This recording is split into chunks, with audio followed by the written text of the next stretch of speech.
सेना के प्रमुख प्रधानमंत्री मोदी से मिलने तीनों सेना प्रमुख पहुंचे हैं।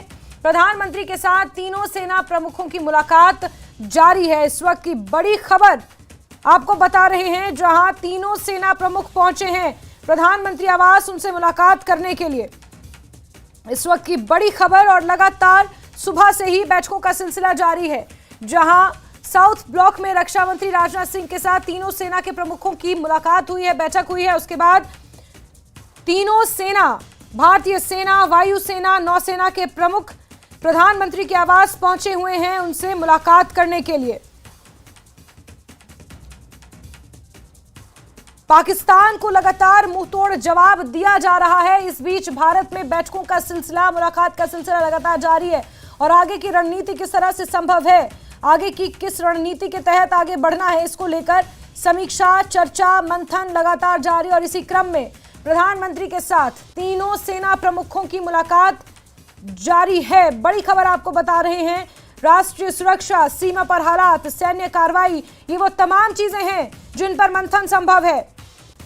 तीनों सेना के प्रमुख प्रधानमंत्री नरेंद्र मोदी से मुलाकात करें। और ऑपरेशन सिंदूर आपको याद होगा कितने वेल कोऑर्डिनेटेड तरीके से ऑपरेशन सिंदूर को अंजाम तक पहुंचाया गया, जिसके बाद पाकिस्तान लगातार बौखलाया हुआ है और अपने ही खात्मे की तारीख एक के बाद एक लिखता चला जा रहा है। बीते 4 दिनों से पाकिस्तान जो हिमाकत कर रहा है, मुंहतोड़ जवाब उसका भारतीय सेना भी दे रही है। पाकिस्तान के अंदर घुसकर किस तरह से पाकिस्तान के एयर डिफेंस सिस्टम को तबाह किया गया, उसके बाद पाकिस्तान के पोर्ट्स को किस तरह, एयरबेस को किस तरह से ध्वस्त किया गया। और अब ये तस्वीर देख रहे हैं जहां प्रधानमंत्री आवास पर तीनों सेना प्रमुख एनएसए अजीत डोभाल भी पहुंचे हुए हैं। एनएसए अजीत डोभाल इस वक्त सबसे आगे हैं इस पूरे ऑपरेशन में, क्योंकि ऑपरेशन सिंदूर को लीड एनएसए अजीत डोभाल ही कर रहे हैं। और ऐसे में प्रधानमंत्री नरेंद्र मोदी के साथ तीनों सेना प्रमुखों की मुलाकात। अच्छा, ये तस्वीरें दिखा रहे हैं आपको हम, ये कुछ समय पहले की तस्वीरें हैं, लेकिन इस बीच जो बड़ी खबर है, जहां तीनों सेना के प्रमुख पहुंचे हुए हैं प्रधानमंत्री आवास उनसे मुलाकात करने के लिए। सरकार कोई बड़ा रणनीतिक या सैन्य निर्णय भी ले सकती है, इस तरह की भी चर्चा है, क्योंकि पाकिस्तान को मुंहतोड़ जवाब लगातार दिया जा रहा है। पाकिस्तान भारत पर नाकाम हमले करने की कोशिश कर रहा है। इस बीच मिस इन्फॉर्मेशन लगातार फैला रहा है, झूठे प्रोपेगेंडास फैला रहा है, और हर एक मोर्चे पर पाकिस्तान अब एक्सपोज हो चुका है।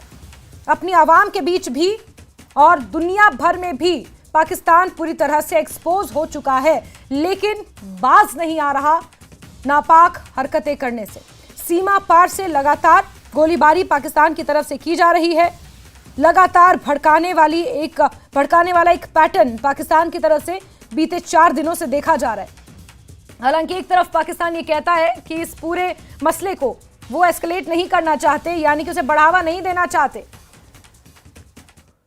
और वहीं दूसरी तरफ लगातार नापाक हरकतें। क्या है, रक्षा मंत्री राजनाथ सिंह और उनसे पहले सीडीआर और उनसे पहले तीनों सेनाओं के प्रमुख पहुंचे, यानी कि मीटिंग अब से कुछ देर में शुरू होगी। लेकिन ये मीटिंग काफी महत्वपूर्ण मानी जा रही है, क्योंकि राष्ट्र जिस तरह से पाकिस्तान ने उकसावे वाली कार्रवाई की और भारतीय सेना ने जो जोरदार तरीके से पलटवार किया, और उसके बाद पाकिस्तान सेना को काफी बड़ा नुकसान हुआ है। आज ब्रीफिंग में भी भारत सरकार की तरफ से आधिकारिक तौर पर बताया गया कि पाकिस्तान सेना को बहुत बड़ा नुकसान हुआ है, जिसकी वजह से पाकिस्तान पूरी तरह से बौखलाया हुआ है, तिलमिलाया हुआ है। लेकिन आगे की रणनीति पर किस तरह से काम करना है, उस पर लेकर अहम बैठक प्रधानमंत्री नरेंद्र मोदी के साथ इन सभी की होगी, क्योंकि कुछ देर पहले ही एनएसए की मीटिंग प्रधानमंत्री के साथ हुई। करीब वो 1 घंटा एनएसए की मीटिंग प्रधानमंत्री मोदी के साथ चली, उसमें आगे के विकल्पों पर विचार किया गया, और अब उन विकल्पों पर किस तरह से अमली जामा पहनाना है, किस तरह से जो भारत लगातार कोशिश कर रहा है कि जो रणनीति है वो संयम और धैर्य पूर्वक रहे, उसको आगे किस तरह से बढ़ाना है कि जिस पर पाकिस्तान पर और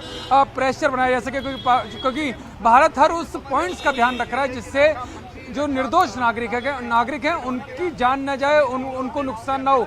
इन बातों का ध्यान रखते हुए भारत अपना पलटवार कर रहा है, लेकिन पाकिस्तान जो अपनी शैतानी हरकतें हैं उनसे बाज नहीं आ रहा। वो सिविलियंस का सहारा ले रहा है, जो सिविलियंस फ्लाइट्स अभी भी बंद नहीं की गई है, ये भारत की तरफ से बताया गया। और उन्हीं की ओट लेकर वो लगातार हमले कर रहा है। तो उन सबसे कैसे बचाव और पाकिस्तान को कैसे धोया जाए, इसको लेकर एक बड़ी अहम बैठक अब से कुछ देर में शुरू होने वाली है। सभी प्रमुख लोग अंदर पहुंच चुके हैं और अब से कुछ ही देर में वो बैठक शुरू हो जाएगी। जी बिल्कुल, तो अब से कुछ ही देर में ये बैठक शुरू होने वाली है, जो जानकारी निकलकर सामने आ रही है और किस तरह की रणनीति से आगे बढ़ना है इस बैठक में ये तय किया जाएगा। और हमारे एडिटर शैलेंद्र वांगू इसी खबर पर जुड़ चुके हैं। शैलेंद्र, कितनी महत्वपूर्ण अभी की ये मीटिंग, सुबह से ही लगातार बैठकें हो रही हैं और अभी सेना प्रमुखों की प्रधानमंत्री के साथ मीटिंग कुछ ही देर में शुरू होने वाली है।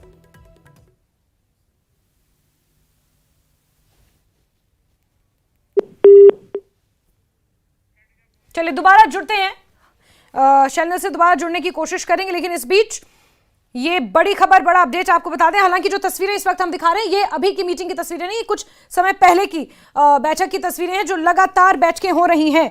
इस बीच आपको खबर ये भी बता दें कि रक्षा मंत्री राजनाथ सिंह के भी पहुंचने की खबर है। सीडीएस भी इस मीटिंग में पहुंच सकते हैं, जो खबर निकलकर सामने आ रही है। रक्षा मंत्री राजनाथ सिंह भी प्रधानमंत्री आवास पहुंच चुके हैं और शैलेंद्र जुड़ चुके हैं हमारे साथ। जी शैलेंद्र, बताएं कितनी महत्वपूर्ण ये बैठक। देखिए जैस्मिन, ये काफी महत्वपूर्ण बैठक है। एक तरफ जहां पाकिस्तान के साथ जो अभी चल रहा है और भारत ने जो जवाबी कार्रवाई दी है आज सुबह, जिसके बाद इवेलुएट किया जा रहा है और समीक्षा की जा रही है। जो भारत की कार्रवाई आज हुई है पाकिस्तान के खिलाफ, काफी मजबूत कार्रवाई हुई है। और इसी बीच प्रधानमंत्री मोदी के निवास पर तीनों सर्विस चीफ मौजूद हैं। फिर एक बार तीनों सर्विस चीफ जो हैं वो बैटल यूनिफॉर्म में है, बैटल आउटफिट में है। और वहीं इसके साथ ही जो सीडीएस हैं वो भी इस बैठक में मौजूद है। प्रधानमंत्री मोदी को ब्रीफ किया जा रहा है। अनिल जी डोभाल भी इस बैठक में मौजूद है। रक्षा मंत्री राजनाथ सिंह भी पहुंचे हैं और इसमें माना जा रहा है कि जो पाकिस्तान को लेकर जो कार्रवाई हुई है भारत की, उसके बाद जो पाकिस्तान अब एस्केलेट करने की जो कोशिशें कर रहा है, अब इससे कुछ देर पहले जो ब्रीफिंग हुई थी उसमें यह कहा गया कि पाकिस्तान जो है वो फॉरवर्ड पोस्ट पर डिप्लॉयमेंट कर रहा है फोर्सेस की, जो कि एस्केलेटरी है। तो ऐसे में इस मूव को भी भारत एस्केलेशन के तौर पर देख रहा है। तो ऐसे में हर जो इवेंचुअलिटी से निपटने के लिए जो कुछ भी जरूरी है वो कदम उठाने के लिए ये ब्रीफिंग काफी महत्वपूर्ण है और ब्रीफ किया जा रहा है प्रधानमंत्री मोदी को, जो आगे ऑप्शंस भारत के पास में है पाकिस्तान से निपटने के लिए, किसी भी इवेंचुअलिटी को विफल करने के लिए। बिल्कुल शैलेंद्र, इससे पहले जो हमने विदेश मंत्रालय की ब्रीफिंग देखी थी उसमें यह स्पष्ट किया कि पाकिस्तान जहां एक तरफ हमारे नागरिकों को सीमा पर निशाना बना रहा है, सीमा पार से जो पाकिस्तान की तरफ से एस्केलेटरी एक्शंस किए जा रहे हैं, फायरिंग की जा रही है, उसमें हमारे नागरिकों को, मंदिरों को, घरों को, हॉस्पिटल्स को, जो पर्यटन स्थल हैं वहां पर निशाना साधने की कोशिश की जा रही है। वेयरएज अगर भारत की कोशिशें देखें तो भारत हमेशा सिर्फ और सिर्फ इन कोशिशों को नाकाम कर रहा है। किसी तरह का कोई डैमेज, नागरिकों को डैमेज या कोई सिविल डैमेज भारत की तरफ से नहीं किया जा रहा, ना ही वो भारत की मंशा थी 7 मई को भी।